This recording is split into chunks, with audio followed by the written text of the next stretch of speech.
پہلا سوال تو یہی بنتا ہے کہ ایران میں آج بھی یہ نعرے لگ رہے ہیں، مرگ بر امریکہ اور درود بر خمینی، کیا ان نعروں میں آج بھی وہ شدت موجود ہے کہ نہیں؟ ابھی تک ان کا خیال یہ ہے کہ امریکہ کے ساتھ، یورپ کے ساتھ صرف ڈنڈے سے نمٹنا چاہیے ہمیں، اور ان کے ساتھ کوئی ریلیشنز نہیں رکھنے چاہیے. دنیا کی جو پولیٹیکل ہسٹری ہے اس میں اب تک صرف 3 ریولوشن ہیں. ایک رشیا کا ہے، ایک فرانس کا ہے، اور تیسرا ایران کا، یعنی جو ہم اکیڈیمکلی ڈیفینیشن کرتے ہیں اس کے مطابق. کیا کوئی ایرانی حکومت کے خلاف انٹرنل گروپس ایسے ہیں، طاقتیں ایسی ہیں انٹرنلی کہ وہ رجیم چینج پر کام کر سکے یا عمل پیرا ہو سکیں؟ عام انقلاب کی تحریک کے دوران نا غبارے بیچنے والا کام کرتے تھے، اور آپس میں مذاق سے کہتے تھے کہ یار جب انقلاب آئے گا نا ہم تمہیں پرائم منسٹر بنائیں گے، وہ کہتے تمہیں پریزیڈنٹ بنائیں گے. اس وقت لوگ مذاق سمجھتے تھے، اور پریکٹیکلی وہ بن گئے. ایک پرائم منسٹر بن گیا، ایک پریزیڈنٹ. لیکن بہت سے ان میں سے ایسے تھے کہ جو اندر سے نہیں چینج ہو سکے، لباس ان کے چینج ہوئے. یہ وہ لوگ ہیں کہ جو اس وقت سے آج تک ایرانیوں سے پہچانے نہیں گئے. یعنی لباس تو انہوں نے پہن لیا لیکن وہ اندر سے انقلابی فکر میں نہیں، لیکن ان کو اسرائیل نے پہچان لیا. عام آدمی کا اس وقت کیا ری ایکشن ہوگا؟ کیا وہ حکومت سے متنفر ہوگا، منفور ہوگا، یا حکومت کی محبت میں مبتلا ہوگا اور ایران کے اسرائیل کے خلاف نعرے لگا رہا ہوگا؟ یہ انہیں یہ جو کانفیڈنس دیا ہے نا ان کے سپریم لیڈر نے، میں سمجھتا ہوں کہ شاید ان کا پریزیڈنٹ، ان کی پارلیمنٹ بھی یہ کانفیڈنس نہیں دے سکتی تھی. اور میں اپنے طور پہ یہ فیل کر لیا تھا کہ ان کی جو پولیٹیکل گورنمنٹ ہے وہ تھوڑی سی مجھے ڈگمگاتی نظر آئی. China is our friend and our friendship with China is higher than Himalaya, deeper than sea and sweeter than honey. اور دوسری طرف آپ کا پورا جو فارن پالیسی ہو پرو امریکہ ہے، اور آپ کا پورا ڈیفنس سسٹم، وہ اس کا انفراسٹرکچر وہ ویسٹرن ہے. آپ کا سی پیک آپ چائنا سے لے رہے ہیں، ڈیفنس آپ ادھر سے کر رہے ہیں، IMF آپ ویسٹ سے لے رہے ہیں. یعنی یہ بیلنس کیسے کرتے ہیں آپ؟ امریکہ، برطانیہ، یورپ، یہ ساری قوتیں ایک طرف ہو جائیں گی، روس، چائنا، ایران ایک طرف ہو جائے گا. اگر ایسا ہوتا ہے تو یہ تو تھرڈ ورلڈ وار کے بادل ہم پہ منڈلا رہے ہیں. بالکل، بڑی آپ نے خوبصورت ایک سائڈ پہ اشارہ کیا. اس لیے کہ گلیوں میں آگ لگاتے ہیں، لکڑیاں لگا کے بچے اس آگ سے جمپ کر کے دوسری طرف جاتے ہیں، ادھر سے ادھر، یعنی آگ سے کودنا. اس کو یعنی ہسٹوریکلی یہ سمجھتے ہیں کہ مشکلات کے اوپر سے کود کے آپ اب مشکلات پہ قابو پا سکتے ہیں. آئندہ سال زندگی میں جو مشکلات آئیں گی آپ اس میں سے گزر جائیں گے.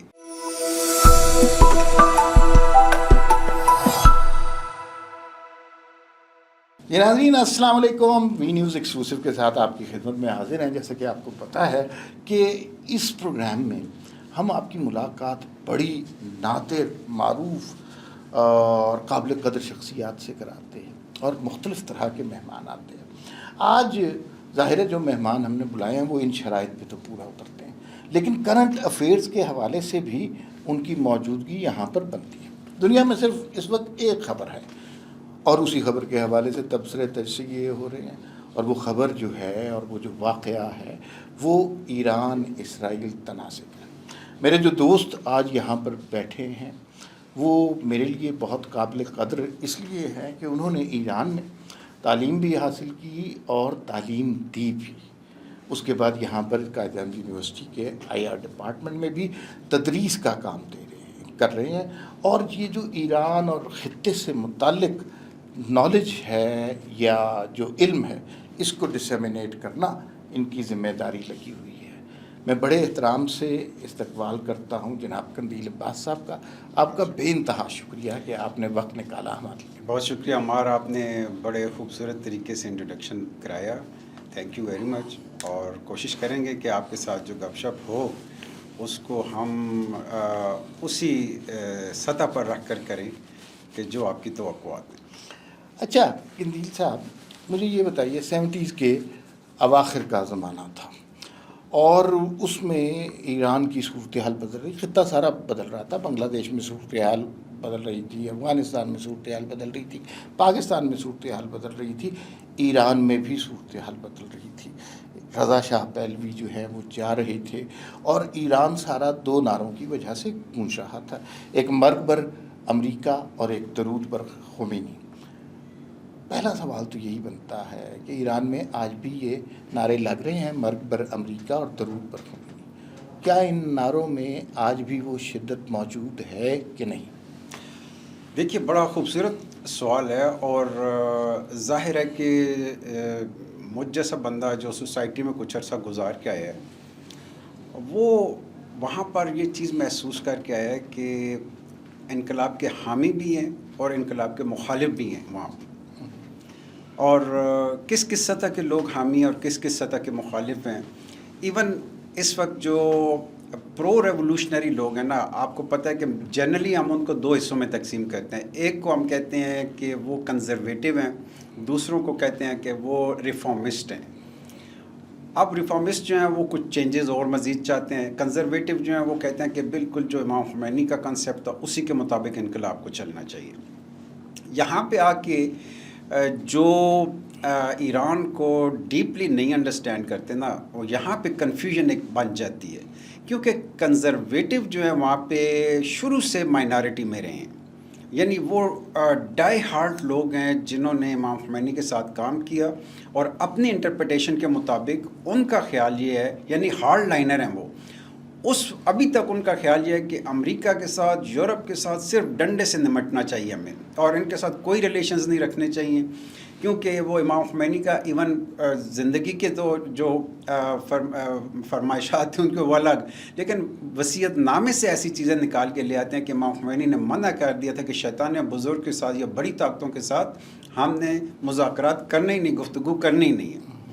اب ریفارمسٹ جو ہیں وہ آ کے امام خمینی کی انہی چیزوں کو ایک نئے انداز میں اس کو انٹرپریٹ کرتے ہیں، اور اس میں سے وہ ایک سپیس نکالتے ہیں کہ ٹائم کے لحاظ سے ہمیں کچھ نہ کچھ چینجز لانی پڑیں گی۔ اس کی میں مثال آپ کو یہ دیتا ہوں سمپل سی، کہ امام خمینی نے کہا تھا کہ جب تک بڑی طاقتیں ہمارے ساتھ برابری کی سطح پر آ کر، ادب کی سطح پر آ کر بات نہیں کریں گی تو ہم ان کے ساتھ مذاکرات نہیں کریں گے، اور جب تک وہ اپر ہینڈ رہ کے آتے ہیں تو ہمارا ان سے کوئی تعلق نہیں ہے۔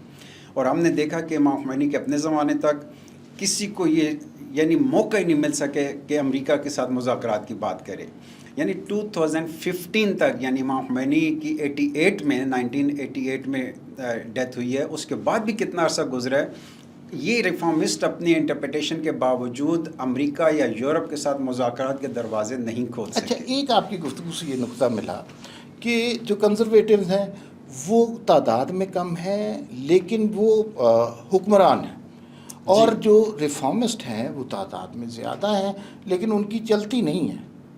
نہیں، میں انٹرسٹنگ پہلو یہ آپ کو بتاؤں کہ ایران کے ریولوشن کی کنٹینیوٹی کی سب سے بڑا ایک راز یہ ہے کہ جو ریفارمسٹ اور کنزرویٹو ہیں نا، ایک دوسرے کو پیریوڈیکلی ریپلیس کرتے رہے ہیں، جس کی وجہ سے ہر دوسرے گروپ کو سپیس ملتی رہی ہے۔ اگر یہ کنزرویٹو اپنے موقف میں زیادہ سخت ہو جاتے اور ریفارمسٹ کو سپیس نہ دیتے تو میرے خیال میں وہاں پہ اینٹی ریولوشن آ سکتا تھا۔ لیکن یہ کیا اس کو ہم کمپیئر کر سکتے ہیں چائنا کی سچویشن سے؟ China was a closed economy, gradually وہ اوپن اکانومی کی طرف، ڈیمانڈ اینڈ سپلائی کی طرف جاتے رہے۔ نہیں، میرا خیال ہے یہ کمپیریبل نہیں ہے، کیونکہ وہاں پہ کسی دوسری آئیڈیالوجی کو یا دوسری سوچ کو جگہ نہیں دی گئی۔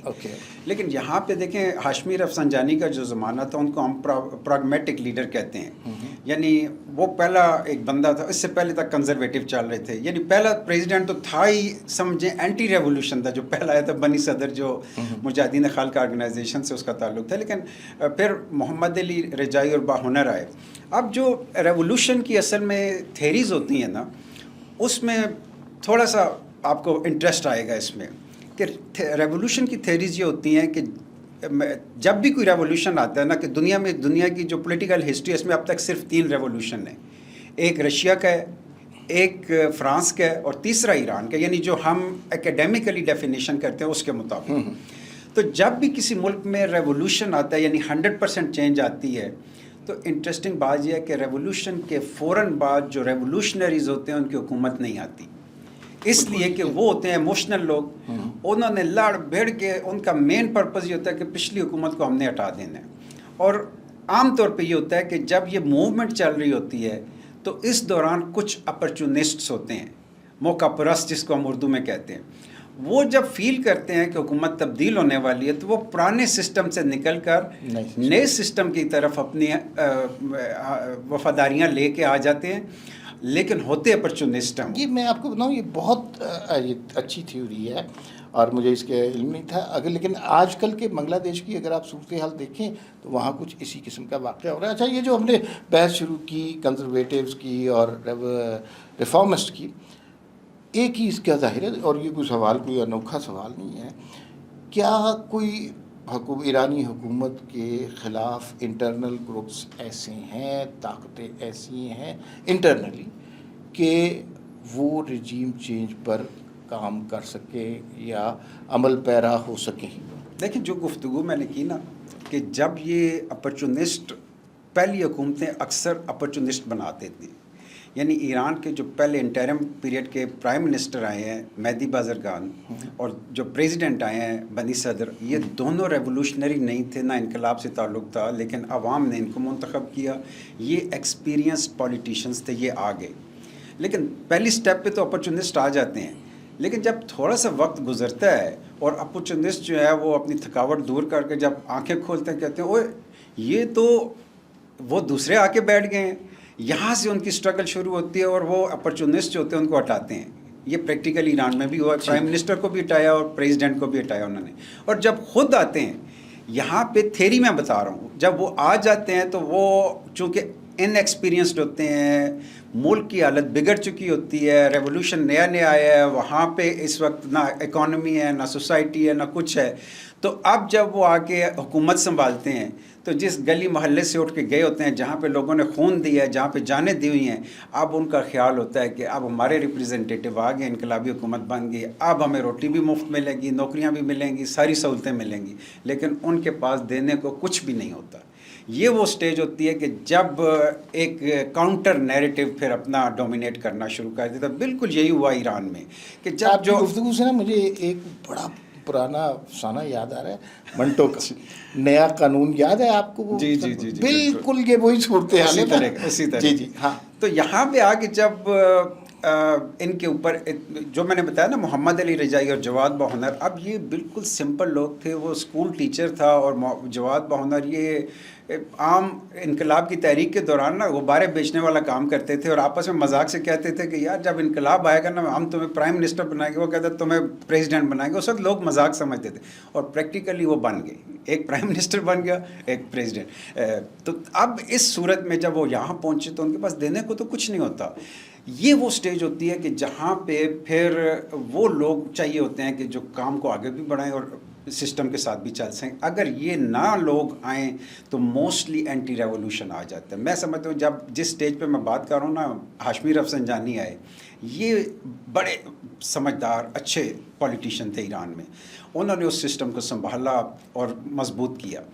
اس کے بعد جتنے بھی پرائم منسٹر اور پریزیڈنٹ آئے، آپ اگر دیکھیں نا پیریوڈیکلی، ایک دفعہ کنزرویٹو آئے ہیں، ایک دفعہ ریفارمسٹ آئے، ایک دفعہ کنزرویٹو، ایک دفعہ ریفارمسٹ۔ اس سے ہوا کیا کہ جو بھی آتا تھا جب عوام کی توقعات پوری نہیں کرتا تو اگلی دفعہ وہ دوسروں کو ووٹ دے دیتے، اگلی دفعہ جب وہ آئیں اگر وہ نہیں کرتے۔ اس سے فرق یہ پڑا ہے کہ جو اینٹی ریولوشنری فورسز ہیں ان کو وہاں پہ سپیس نہیں مل سکی، وہ اپنی جگہ بنا نہیں سکے، کیونکہ انہوں نے ایک دوسرے کو سپیس دے کے عوام کو اپنے ساتھ چلایا۔ اب اس ساری صورتحال میں جو اینٹی ریولوشنری فورسز تھی نا، انہوں نے تو ایران کے سسٹم کو ایکسیپٹ نہیں کیا، کانسٹیٹیوشن کو ایکسیپٹ نہیں کیا، جس وجہ سے وہ ٹیررسٹ ڈکلیئر ہو گئے، اور ٹیررسٹ ڈکلیئر ہونے کی وجہ سے یعنی ان کو بالکل سسٹم سے آؤٹ کر دیا گیا۔ اب ان میں آپ کو یہ بتاؤں کہ وہ لوگ کہ جو شاہ کے درباروں میں کام کرتے تھے اس وقت، اس کے ساتھ اس کے اسٹیبلشمنٹ کا حصہ تھے، ان میں سے میجارٹی تو ایران سے بھاگ گئی تھی، لیکن ظاہر ہے کہ سارے تو نہیں بھاگ سکتے تھے، باقی رہ گئے۔ اب جو رہ بھی گئے تھے، یہ آپ کے لیے انٹرسٹنگ ہوگا، انہوں نے اپنی جو کوڈ آف ڈریس ہے نا وہ انقلابیوں والا بنا لیا۔ وہ خواتین جو کلبوں میں کام کرتی تھیں انہوں نے وہ چادر پہن لی، حجاب پہن لیا۔ جو نوجوان تھے غلط رستوں پر شاہ کے زمانے میں، انہوں نے داڑیاں بھی رکھ لیں، اپنے آپ کو انقلابی بنا لیا۔ وجہ اس کے یہ ہوئی کہ اس سسٹم کے اندر وہ سروائیو ہی نہیں کر سکتے تھے۔ لیکن بہت سی ان میں سے ایسے تھے کہ جو اندر سے نہیں چینج ہو سکے، لباس ان کے چینج ہوئے۔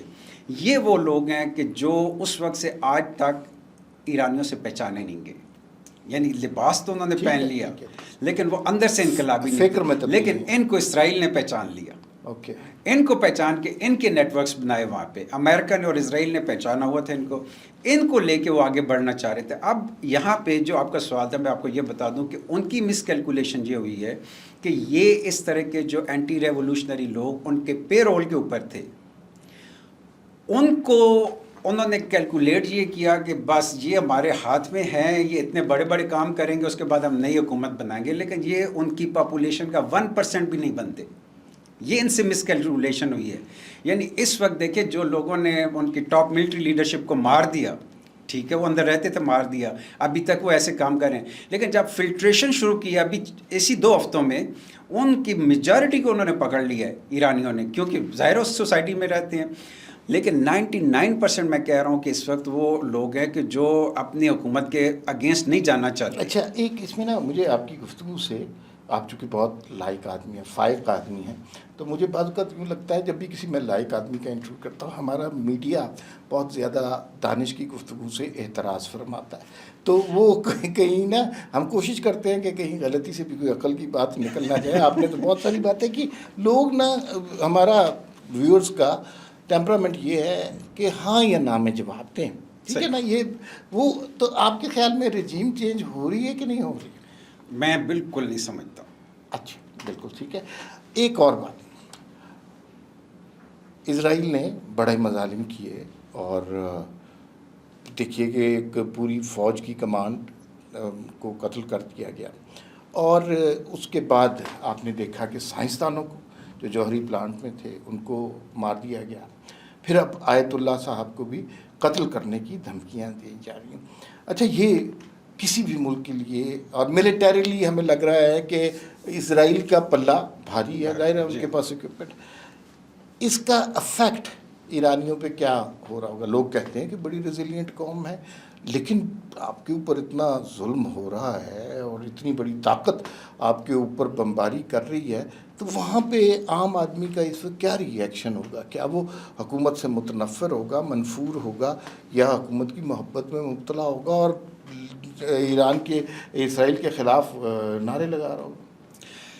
دیکھیے، جو ایران کی ریولوشنری لیڈرشپ ہے نا، یہ کوئی لگژریس لائف میں نہیں رہی، انہوں نے بڑے سخت حالات دیکھے ہوئے ہیں۔ یعنی یہ جو موجودہ سپریم لیڈر ہیں، ان کو اگر آپ سرچ کریں گے گوگل پہ تو آپ کو لگے گا کہ یہ یونیفارم پہن کے IRGC کی محاذ جنگ پہ ایران عراق وار کے دوران خود لڑتے رہے، ٹھیک، یعنی ایک جوان کی طرح وہاں پہ لڑے۔ اور یہ بندہ ایک دفعہ جمعے کا خطبہ دے رہا تھا اور اس کے سامنے ٹیپ ریکارڈر میں ایک بم فٹ کر دیا گیا تھا، وہ بم بلاسٹ ہوا جس میں سے سروائیو کر گئی ہے۔ اب ان کا آپ نے دیکھا کہ رائٹ ہینڈ کام نہیں کرتا ہے، صحیح، یعنی ہاتھ نہیں ملا سکتے، یہ ہاتھ کام ہی نہیں کرتا، پیرالائزڈ ہے۔ یہ وہ لوگ ہیں کہ جنہوں نے انقلاب کو لیڈ کیا ہے۔ میں یہ کہنا، یہ چونکہ ان سارے حالات سے گزر کے آئے ہیں نا، تو ابھی 2 دن پہلے جو ان کے سپریم لیڈر کی ایک سپیچ آئی ہے نا، مجھے بڑی انٹرسٹنگ لگی۔ اس میں انہوں نے کہا، اپنے عوام کو یہ کہا کہ تم نے خوف زدہ نہیں ہونا، اور دشمن کی پوری کوشش ہے کہ ایک دفعہ آپ کو خوف زدہ کر دے۔ اگر خوف زدہ ہو گئے آپ تو پھر پینک ہوگا تو ہم کچھ بھی نہیں کر سکیں گے۔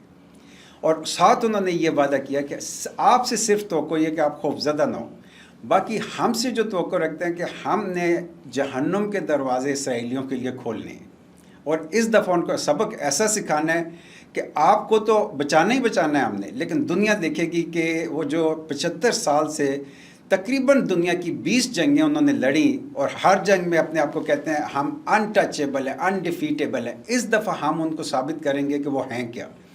یہ انہیں یہ جو کانفیڈنس دیا ہے نا ان کے سپریم لیڈر نے، میں سمجھتا ہوں کہ شاید ان کا پریزیڈنٹ، ان کی پارلیمنٹ بھی یہ کانفیڈنس نہیں دے سکتی تھی، اور میں اپنے طور پہ یہ فیل کر لیا تھا کہ ان کی جو پولیٹیکل گورنمنٹ ہے وہ تھوڑی سی مجھے ڈگمگاتی نظر آئی۔ یعنی یہاں پہ اگر ان کی ریلیجیس لیڈرشپ نہ ہوتی تو میرا خیال نہیں کہ اتنی آسانی سے یہ سروائیول ان کا ہوتا۔ تو وہ جس طرف آپ اشارہ کر رہے ہیں، سارا کچھ ہوا ہے، ٹیکنالوجی میں وہ آگے ہیں، ان کی ٹاپ لیڈرشپ مار دی، لیکن میرا خیال یہ ہے کہ جب تک ان کے پاس اس طرح کی کارزمیٹک لیڈرشپ ہے، میں نہیں سمجھتا کہ وہاں رجیم چینج کا کوئی پلان کامیاب ہو سکتا۔ اچھا، ایک فیکٹر ہے رضا شاہ فیکٹر، جو کہ 50 سال سے ایران میں لے کے گئے. ان کے والدین کو بہت بری طرح فرار ہونا پڑا اس وقت، اور آواز تھی. اچھا وہ بھی اب کچھ لگتا ہے کسی کے کہنے پہ یا لیکن دوبارہ ایک آواز بننا چاہتے ہیں، ایک توانا آواز بنتا ہے. اس آواز میں ایرانیوں کے لیے کتنی توانائی ہے؟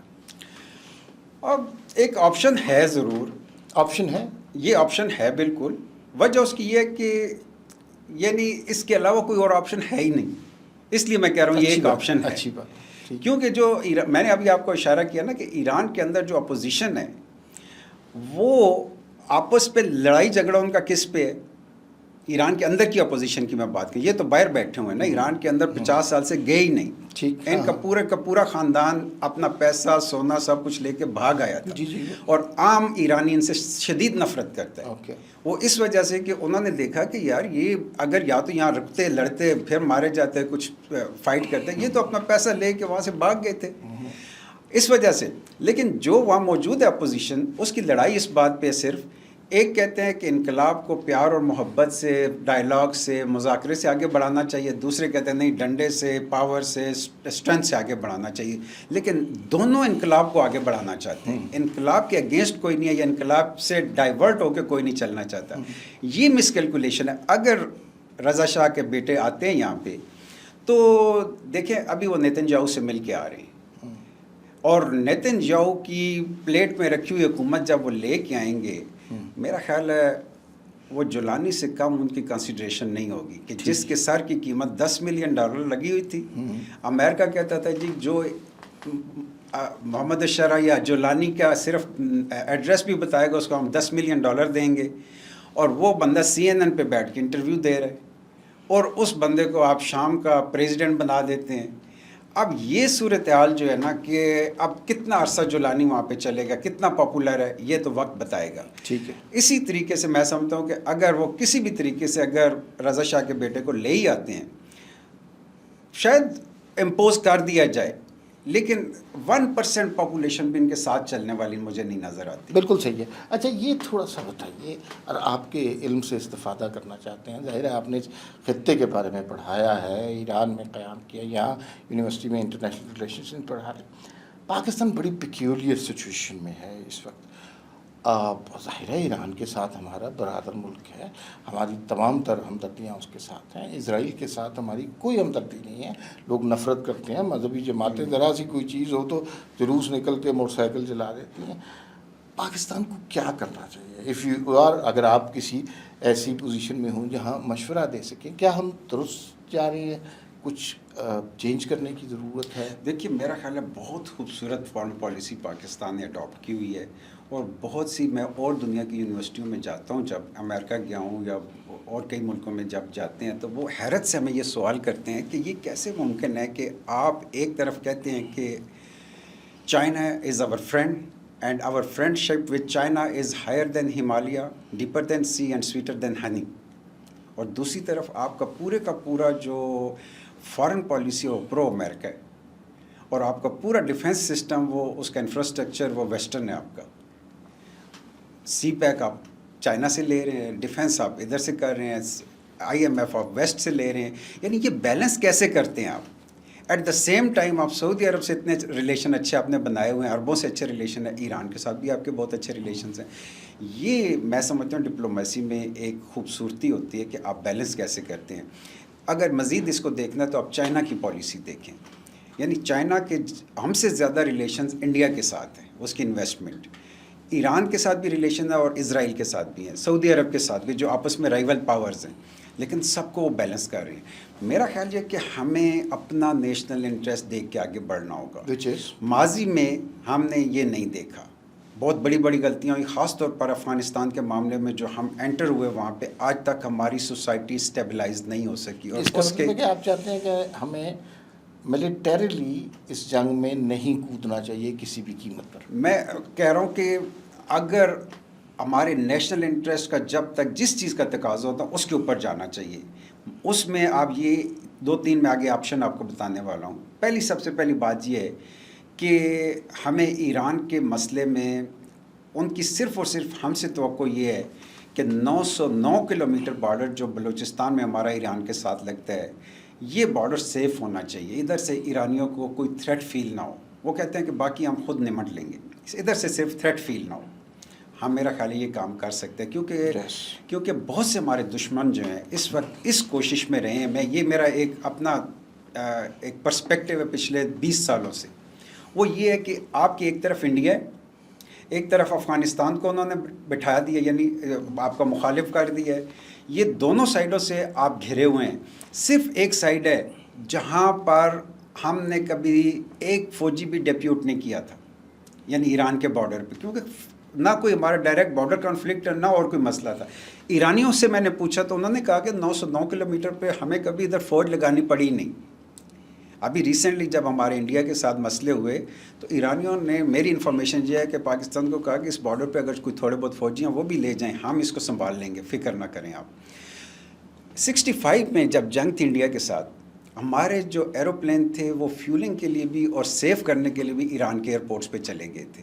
اور یہ دونوں میں اس وقت پوٹینشیل موجود ہے. یعنی بعض لوگوں کی خبریں یہاں تک آ رہی ہیں اب اسی طرح کی فیسیلیٹیشن پاکستان بھی کر سکتا ہے ایران کے لیے. لیکن میں آپ کو ایک چیز اہم یہ بتانا چاہ رہا ہوں کہ پاکستان اور ایران کے درمیان آج تک پوری ہسٹری میں کوئی ڈائریکٹ کانفلکٹ ایسا نہیں ہے کہ جو دونوں کو ایک دوسرے کا مخالف کرے. اور اگر یہ کنڈیشن ہم برقرار رکھ سکتے ہیں، میرا خیال ہے ہماری فارن پالیسی کی سب سے بڑی فتح ہو. زبردست. ڈاکٹر صاحب گفتگو کا بہت لطف آ رہا ہے. مجھے یہ بتائیے، اور یہ بڑا امپورٹنٹ کویشچن ہے کہ دنیا کو ایک ہم خطے کی سیاست پر بات کرتے رہے، دنیا کو دیکھیے اگر اس وقت، کیا آپ کو اس بات کا امکان نظر آ رہا ہے کہ اگر یہ تنازع بڑھتا ہے، ابھی تو یہ دو ممالک کے درمیان ہے نا، کہ امریکہ، برطانیہ، یورپ، یہ ساری قوتیں ایک طرف ہو جائیں گی، روس، چائنا، ایران ایک طرف ہو جائے گا، اگر ایسا ہوتا ہے تو یہ تو تھرڈ ورلڈ وار کے بادل ہم پہ منڈلا رہے ہیں. بالکل، بڑی آپ نے خوبصورت ایک سائڈ پہ اشارہ کیا، اس لیے کہ اگر ہم تھرڈ ورلڈ وار کی طرف جائیں گے تو میرا خیال ہے وہ دیٹ ول بی لاسٹ وار. کیونکہ تھرڈ ورلڈ وار میں ظاہر ہے جو ویپن اب دنیا کے پاس ہے، میرا خیال ہے وہ میوچل ڈسٹرکشن والا ہے. یعنی آپ یوز کریں گے تو خود بھی اس پہ جائیں گے، ایسا صورتحال بن چکی ہے. یہ پلانٹ ہی ختم ہو جائے گا. ایسے ہی بنے گا، کیونکہ جو آپ کا یہ ایٹامک ویپن اور اس سے بہت آگے تک دنیا جا چکی ہے. لیکن تھوڑی سی ایک چیز مجھے اس دفعہ ڈیفرنٹ لگی ہے ایران کے کیس میں، کہ ایران آئسولیٹڈ رہا ہے، لیکن آپ یہ ضرور دیکھیں کہ اسٹیٹس کے لیول پہ تو آئسولیٹڈ ہے. اسٹیٹس سے اسے بہت کوئی اچھی وہ سپورٹ نہیں ملی. لیکن یہ تو مانیں گے آپ کہ پچھلے 2 سالوں میں جو ایران کا رول غزہ کے اوپر تھا، اس کی وجہ سے ایران کو پوری دنیا میں اور خاص طور پر ویسٹرن ورلڈ میں بہت پاپولیرٹی ملی. There's no doubt about it. وہاں پہ اسٹوڈنٹس کی موومنٹ چلی، امریکہ کے اندر چلی، یورپ کے اندر چلی، اور وہاں پہ ایران کے سپریم لیڈر کی تصویریں ساتھ چلتی تھیں. اور اس وجہ سے میں سمجھتا ہوں کہ مسلم ورلڈ سے زیادہ اس وقت ان کی پاپولیرٹی ویسٹرن ورلڈ میں ہے. تو میں یہ کہنا چاہ رہا ہوں کہ اسٹیٹس کے لیول پہ تو ایران کافی حد تک آئسولیٹڈ ہے، لیکن سوسائٹل لیول پہ ایران کی پاپولیرٹی بہت اوپر چلی گئی ہے. لیکن یہ ایران کی پاپولیرٹی نہیں ہے، اینٹی امپریالسٹ نیریٹو کی پاپولیرٹی ہے، اینٹی زائنسٹ نیریٹو کی پاپولیرٹی ایران کی اسرائیل کے خلاف ایگزیکٹلی اینٹی اسرائیل. کیونکہ اس نے جو جینوسائڈ کیا، لوگوں نے دیکھا کہ انٹرنیشنل سسٹم کا لا کدھر گیا، انٹرنیشنل لا کدھر گیا، انٹرنیشنل آرگنائزیشنز کدھر گئے، ہیومن رائٹس کدھر گئے. یعنی یہ سب چیزیں جب نہیں ہیں تو وہ اینٹی امپیریلسٹ نیریٹو، اینٹی اسرائیل، اینٹی ایون امریکہ نیریٹو کی پاپولیرٹی ہوئی ہے. لیکن ایک اور امپورٹنٹ بات یہ ہوئی ہے، آپ یہ دیکھیں کہ ہم یہ نیریٹو ویسٹرن میڈیا ضرور دے رہا ہے کہ ایران آئسولیٹڈ ہے اس وقت. یعنی میں آج اور کل کی اسٹیٹمنٹس آپ کو بتا رہا ہوں کہ رشیا نے یہ کہا ہے، کل پیوٹن سے پوچھا گیا جی آپ نے ابھی تک ایران کو کوئی سپورٹ کیا، یعنی انہوں نے کہا جی ایران ہمارا پارٹنر ہے، ہمارا ان کے ساتھ اسٹریٹجک ایگریمنٹ ہے، لیکن پچھلے 2 ہفتوں سے ابھی تک ہمیں ان سے فوجی مدد کی کوئی ریکویسٹ وصول نہیں ہوئی ہے.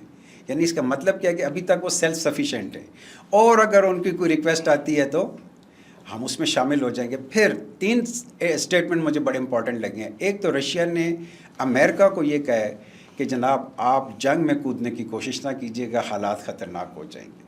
چائنا نے اسرائیل کو کہا کہ فوری طور پر حملے روک دیں، کیونکہ اس کی وجہ سے پورے ریجن، چائنا کی آپ کو پتہ ہے بلینز آف ڈالر کی اس وقت انویسٹمنٹ ہے پورے ریجن میں، یہ خراب ہو جائے گا۔ تیسرا مجھے بڑی حیرت ہوئی یو کے پرائم منسٹر کی، کہ انہوں نے بھی امریکہ کو کہا کہ جی ہمارے خیال میں آپ کو جنگ کی طرف نہیں جانا چاہیے۔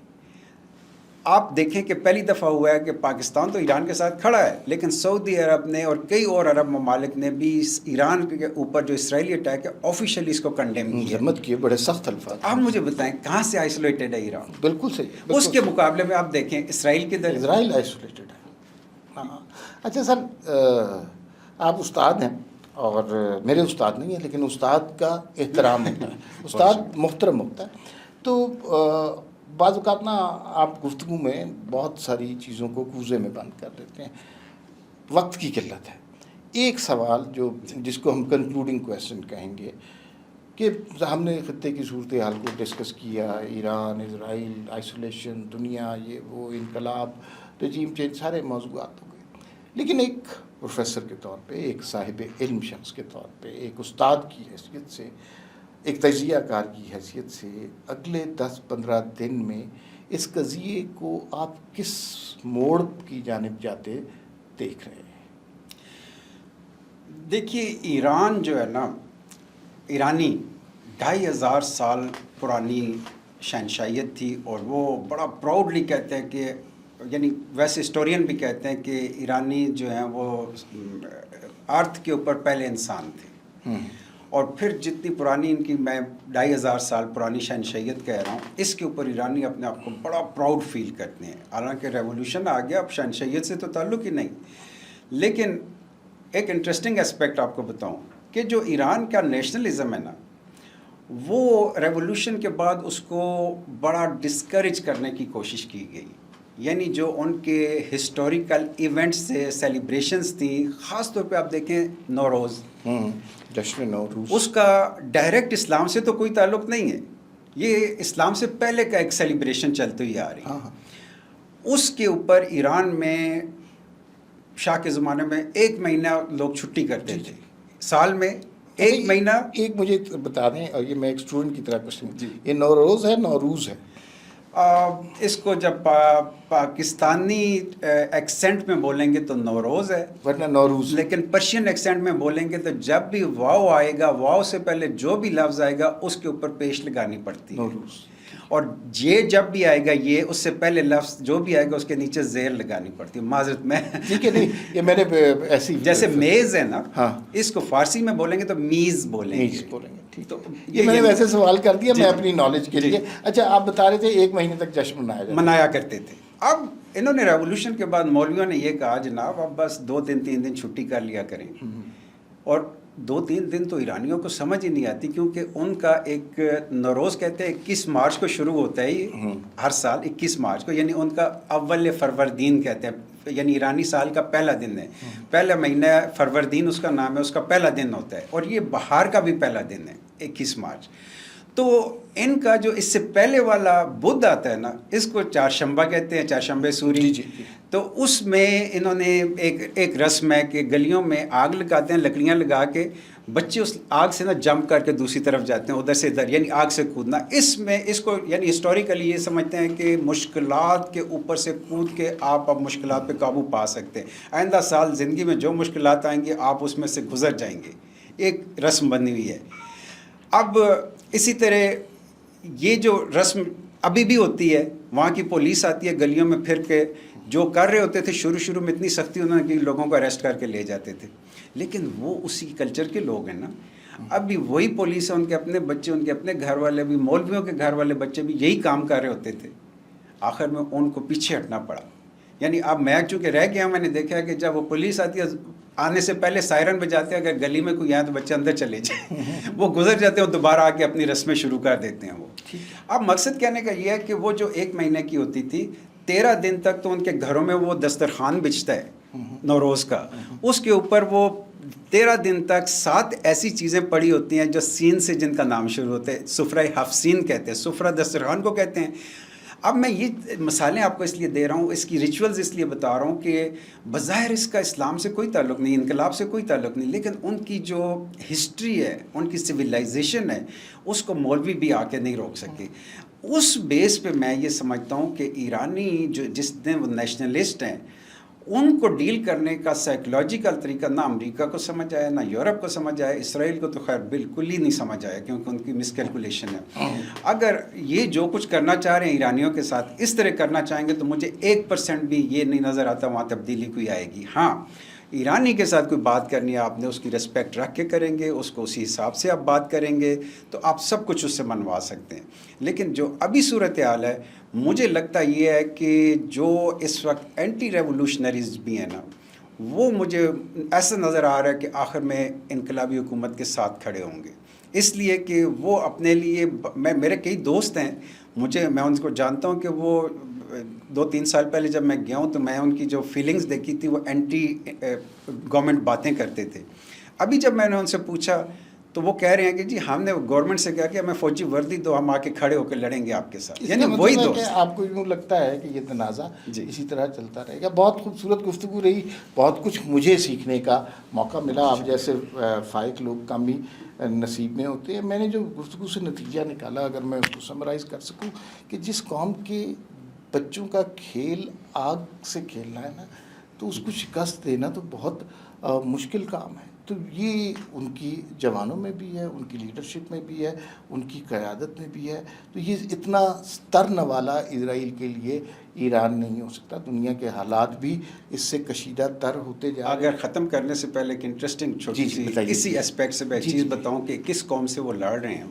مجھے چونکہ کئی واقعات انہوں نے سنائے، جب ایران عراق جنگ ہو رہی تھی تو وہ کہتے ہیں کہ جب جو ٹریڈیشنل وار تھی، فوجیں ٹینک آمنے سامنے ہوتے تھے، تو وہ کہتے ہیں کہ جب اس طرف وہ فوجیں عراقی ہوتی تھی، ادھر ہم ہوتے تھے، تو بیچ میں سارا مائن فیلڈ ہوتا تھا، یا ادھر والوں نے لگا دی ہوتی تھی منج، یا ادھر والوں نے لگا دی ہوتی تھی کہ رات کو یا دن کو کوئی اس کو کراس کر کے ادھر تک نہ آئے۔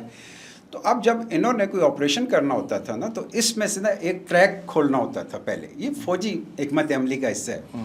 تو اس ٹریک کو کھولنے کے لیے راتوں کو وہ جاتے تھے، چاقو یا کوئی چیز لے کے آرام آرام سے کھودتے تھے، 2-4 دنوں میں 1-2 بارودی سرنگیں انہیں ملتی تھی، وہ نکالتے تھے، یعنی مہینہ لگ جاتا تھا وہ ٹریک، بڑا خفیہ کام رکھنے سے۔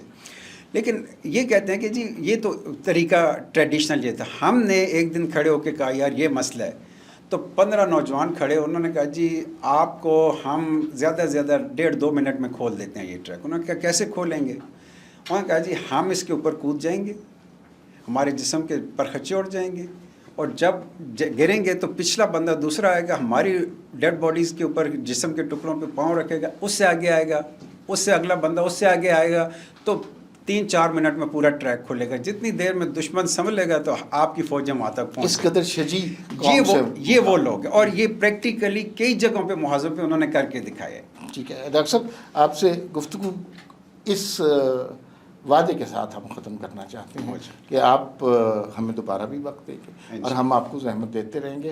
ناظرین، میرے خیال میں آپ کو سمجھ آ گئی ہوگی بہت حد تک ایران اسرائیل تنازع کی، ایرانی قوم کی سرشت کی، روایات کی، تہذیب کی، سوچ کی، اور دنیا اس وقت کیا، دنیا کا رد عمل ہے، اور دنیا کا رد عمل آنے والے دنوں میں کیا ہو سکتا ہے۔ ڈاکٹر قندیل عباس صاحب، آپ کا بے انتہا شکریہ۔ ناظرین، پھر ملاقات ہوگی۔ اللہ حافظ۔